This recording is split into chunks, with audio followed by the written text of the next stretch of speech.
Good morning. Today is Sunday, March 3rd, 2024. And this is the weekly Bitcoin price forecast, looking at where price went in the past week and where it could potentially go in the future. So this was a hell of a week from start to finish. I think Monday we were at about 51,000, or maybe even less. And we shot all the way up to, what was the highest we got to? We got to about 64,000. So, I mean, this week was absolutely crazy. To end off the month of February, this month of February ended up being in absolute terms, I think the best month that Bitcoin has ever had. So looking at this chart right here, it says we went up $18,630, a 43% gain in a 1 month period. So that's huge. That is a huge move over that time frame. So it looks like really what happened was the ETFs just kept on buying. I mean, they were at a point where they were buying 9,000 Bitcoin a day. Again, there's only about 900 to 1,000 being produced a day. So if they're, buying up 9,000, they're buying up 10 times the supply. And that's only the ETFs. We're not talking about people, the US ETFs. We're not talking about any people in other countries or any other foreign entities or anything like that. It's just that you have a tremendous amount of buying power that's coming into the market right now that's absolutely pumping this thing up. So it's good to see. Good to see. I mean, the ETF is playing out exactly how we thought it would. We're into March now, starting the month on a positive note. I really don't see us turning around at this point. Just having, there's not a need or a situation in my mind where I see that we're going to have a whole bunch of negative news. Like all the news that's coming out over the next, I don't know, maybe 3 to 6 months is positive. Super positive news that we're going to be receiving here, from different blockchain updates to the halving to, all this different type of stuff. So, wow, if you look at that, that's like a perfect parabola pretty much all the way from 2021, like this big swooping one, but we'll investigate that later. Again, had a fantastic week this week, 20% in 1 week. So it went up $10,500 roughly in that 1 week period. So it's really cool. The week hasn't closed just yet. That will be today. But if we look at it, actually, let's go back. This is the highest monthly close. I mean, plus or minus like, a couple dollars, but this is the highest monthly close that we have had in history. That month closed at, what did it close at? 61,179. This is 56,000, and this one closed at 61,334. So actually, the month of October in 2021, it closed a little bit higher than this one, but still plus or minus $150, same thing. But this is significant. It's huge. Again, this is January, the rebalancing act. So I mean, there was a huge hype for the ETF, and then a slow trickle off while Grayscale was selling and rebalancing, and then it's off to the races. So I mean, anticipation, rebalancing, off to the races. It's 3 parts. It's a story in 3 parts right here. Anticipation for the ETF approval, ETF hype, reselling, redistributing between Grayscale and the other major ETFs. And now this is the moon mission. We are going. If you're waiting on a huge pullback at this point, keep waiting. It's not going to happen. Just keep waiting, and we will see how that goes. Okay, looking at the chart at this point. So we had a lot of the same drawings. Again, I haven't really changed my chart too much for over the past, couple weeks to months. Everything is still thoroughly in play at that point. So if we look, you have this big swooping parabola that we're in the midst of. This was a huge confluence point. Like so many things came together here. This would have been it makes sense why we started like that rocket ship upside, because there was no way that they were going to break below all of that. That's just a lot of economic energy sitting right there that would lead it to the upside. So absolutely shattered the long-term resistance. We have these small demand zones down here. This was 40K. I said for a minute, like, we're not going to break 40K again. That's just not going to happen. We crashed below it for just a second, but then you see that we closed still right here. I don't even think we got a daily close below 40K. So at this point, we're definitely not. So I'll take that off. You had a weekly demand that it just continued to shoot off. And then now we have also formed one more. I'll put that right there. Put another demand zone right there. And then we will keep it pushing.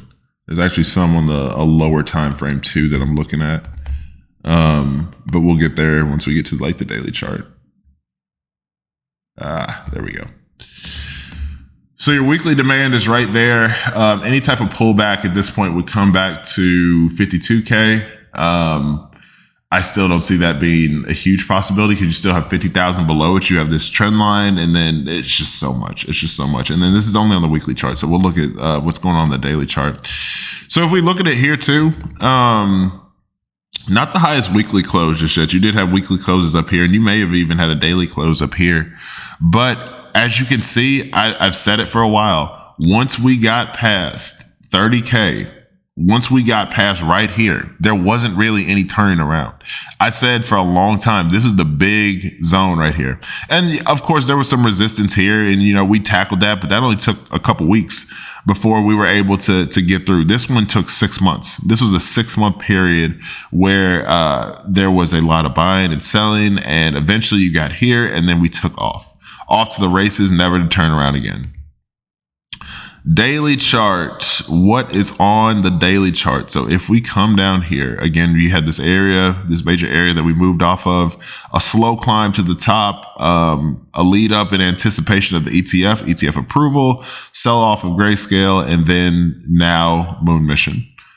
So you'll have like these little weeks here where it's like it just kind of consolidates and doesn't do anything. Same with here. But now I said in one of my videos that we're in the period now of sideways ranging motion, shallow pullbacks, and strong moves to the upside. So if we watch out for those, that's all you need to know. So we're just going to, at this point, range for a little bit. You may shoot up. Range for a little bit, shoot up. And then we'd probably do the same thing here. Range for a couple days and then just shoot up. So really all the action will happen in a couple days. And then, the farther we go into the bull market, it'll just be straight up movement. There'll be less and less sideways movements, less and less shallow pullbacks. But yeah, the demand is just so high right now that I wouldn't expect a pullback all the way down to 50s or whatever. You've missed that boat. I mean, at this point, you got the daily moving averages that are almost at 50,000. So you may have some type of mean reversion, but it won't be to a huge degree. What else we got? You do have somewhat of a zone here. If you're talking about a refinement.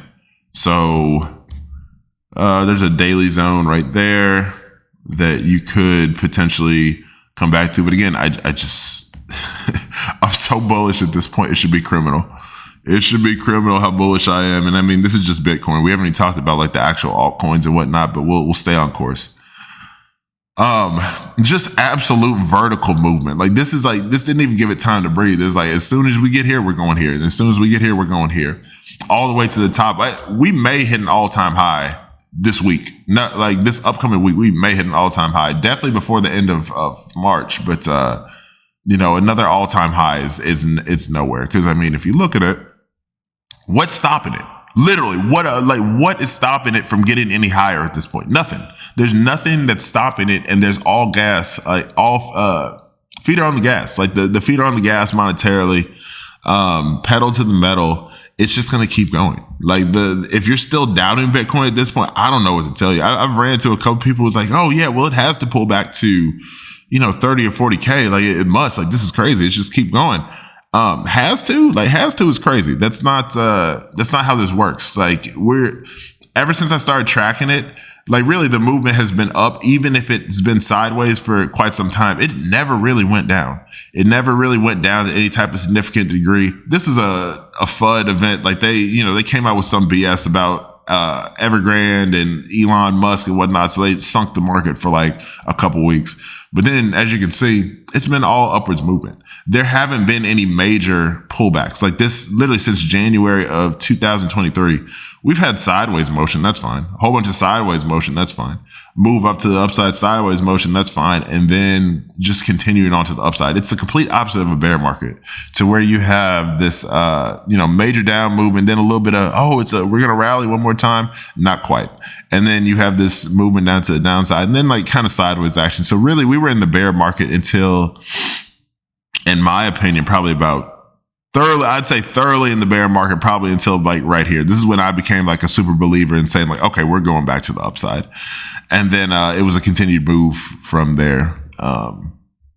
We'll skip down to the 4-hour chart real quick. I think that's about as low as I'll go.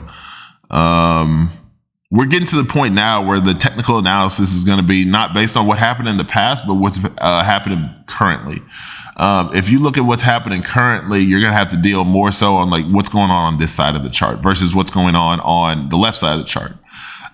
Because again, there's no precedent. There's no precedent for what happens when Bitcoin gets above the new all-time high. So now you're just dealing with the actual price action of what's going on right here. Setting up some type of a little consolidation range right here that you could potentially break out to on the top side. And I mean, that's really it. I mean, I could keep talking, but like the notion is we're going up. We're going up, and then there's going to be more fuel to the fire as time goes by.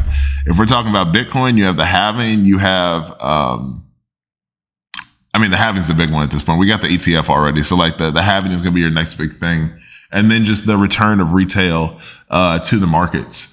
And then Ethereum, which, I'm probably going to start talking like more and more about Ethereum these days, is you have an upgrade that's happening on Ethereum on 13th of this month. 13th to 15th, I think it's a certain block in the Ethereum chain. And then you also have the potential Ethereum ETF that's on the way in late May, early June. And it could be sooner. Like that's just the latest date that they would have to say something. And I think you'll have probably another 7 major holders with ETF. So we'll see. This is a spaceship coupe. You got to get in at this point. Like there's no, the waiting period is over. This was all the waiting period. All of this was perfect. And really at this point, if you've been following along, this is 12, 26, 23. I started talking somewhere around right here. I think my first video was like April 14th. We run up to 30,000. I said, all right, I'm going to track Bitcoin to 30,000 and beyond. If you got in at any point from here in October, between April and October of last year, you've doubled your money. You have doubled your money at this point, and that's only going to continue.